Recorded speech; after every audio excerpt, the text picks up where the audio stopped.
Good morning, everyone.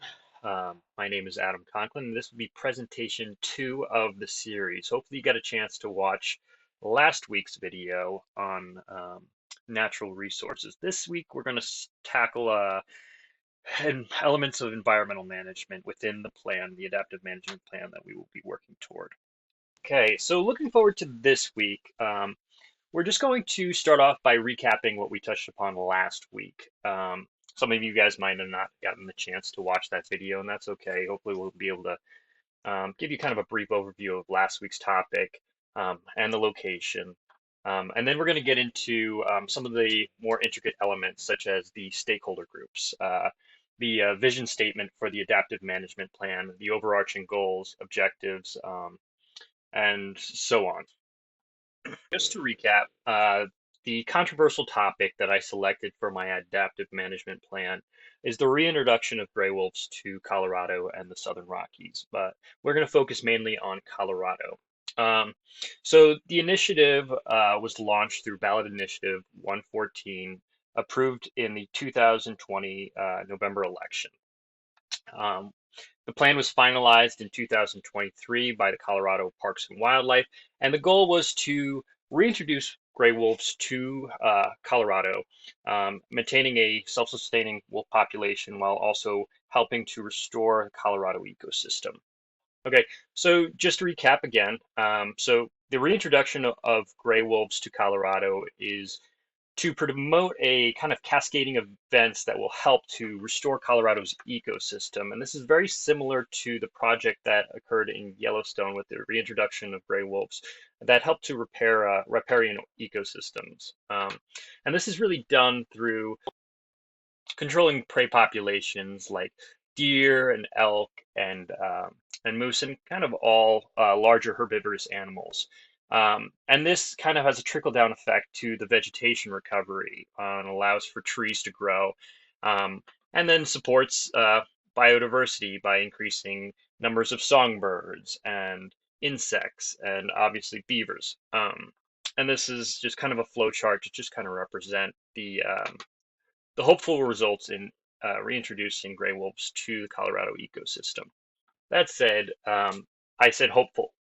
This is obviously a flow chart that depicts the recovery, similar to what happened in Yellowstone, but it's kind of like getting a recipe from your mom or your grandma, and hoping that when you follow it, it comes out just as perfect. Um, Obviously, we have a model for success, but there are different variables that could impact the successful outcome. Okay, so when it comes to stakeholder groups within this adaptive management plan, one of the most important ones is ranchers and livestock owners. Obviously, there's a concern with predation and economic losses. So not only including them in the decision-making process to reintroduce wolves and where to reintroduce wolves, but providing them with fair compensation and means of non-lethal deterrence, such as dogs or electric fencing, could really help in the successful outcome of reintroduction of these wolves. The next stakeholder group, and arguably just as important as ranchers and livestock owners, is the local communities. Obviously, there will be concerns with safety and potential human-wolf kind of conflicts. The goal for the adaptive management plan is not only to educate the community on wolf behavior and safety measures, but kind of involve local leaders and the public in the planning process. And this takes us to our third group, state and local government agencies. And this group is going to be immensely important in ensuring that laws are there to protect these animals as they continue to develop a viable population, whether that's creating laws or allocating resources to the conservation effort. All right, and this is going to be our last group of stakeholders that we're going to talk about in this video, and this is neighboring state and wildlife agencies. This could be states like Wyoming or Utah, New Mexico, Arizona, really any of those states that are nestled within the Rockies.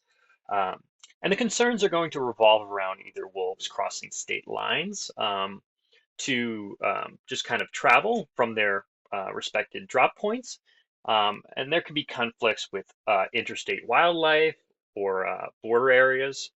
There could also be issues where we see poaching, and this is something that we've seen since the plan's implementation already, where hunters will lure the wolves to state lines that allow for wolf hunting, like Wyoming, and either kill them close to the state line or within the Colorado boundary. When it comes to the vision statement, the primary goal of the finalized plan in 2023 was to recover and maintain a viable, self-sustaining wolf population in Colorado while addressing citizens' concerns by minimizing wolf-related conflicts with domestic animals, wildlife, and people. That said, the adaptive management plan that I'm working toward follows more or less the same guidelines, with the vision of not only establishing a healthy, self-sustaining wolf population to restore Colorado's ecosystem, but also to change the public's perception of these amazing creatures by fostering education, awareness, and coexistence strategies. My plan emphasizes more of a collaborative approach, engaging with stakeholders, including ranchers, wildlife advocates, and local communities to create a balanced approach that values not only the ecological restoration and the reintroduction of a endangered species, but also balancing it with societal needs. And that leads us to our overarching goals. So the first overarching goal is the recovery and sustainability of a wolf population in Colorado. So the first objective within this goal is the establishment of the wolf population. The original plan has for 30 to 50 wolves being introduced to the Southern Rockies within a 5-year period. And I think that is a strong goal. And it's an objective I think that is pretty attainable. Objective 2 is the monitoring and the assessment of the wolf population. Obviously, we want to see that the wolf population remains healthy and genetically diverse to ensure long-term sustainability. And the last objective of this goal is to implement adaptive management strategies to address the changes in population size and distribution over time. Okay, so overarching goal number 2 is to minimize human-wolf conflicts. So objective 1 is to develop and promote non-lethal methods to prevent conflicts between wolves, livestock, and domestic animals. This could be the use of guard dogs, electric fences, or audio. Really, this is a chance to evaluate the options that we have.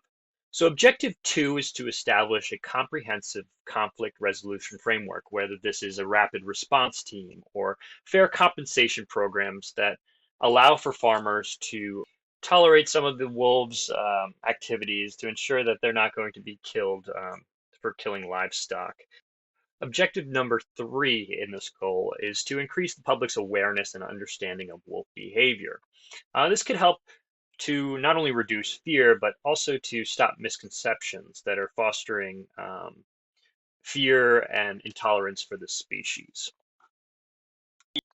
Okay, so now we're at overarching goal number 3, and this is to promote ecosystem restoration and ecological balance. So my adaptive management plan will look to achieve this goal through a couple objectives.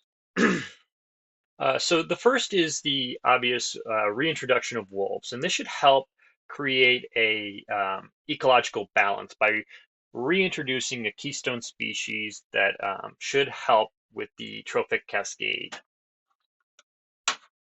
Objective is to monitor and track the ecological changes. Obviously, the hope is that the wolves help to restore the ecological balance, but to do this, monitoring and tracking the progress is important. And whether this is in prey population or vegetation dynamics, it needs to be done. So objective 3 is the hopes to enhance biodiversity and the ecosystem's resilience through the establishment of this predator-prey dynamic. Over here, you can kind of just see the trophic levels, starting with uh, the aspens and the willows, and you see how they are utilized by large herbivorous animals and also these smaller mammals and birds. And then we have the wolves all the way at the top as our keystone species. Okay, so the last goal we're going to talk about in this video is improving on public engagement and stakeholder collaboration. So objective one is we want to engage the local communities, ranchers, wildlife organizations, etc., um, in order to support this recovery of the wolf population. But we really don't want to stop there, and that brings us to objective two, and this is to provide ongoing education and outreach programs. And this will just kind of further drive home this positive public perception of gray wolves.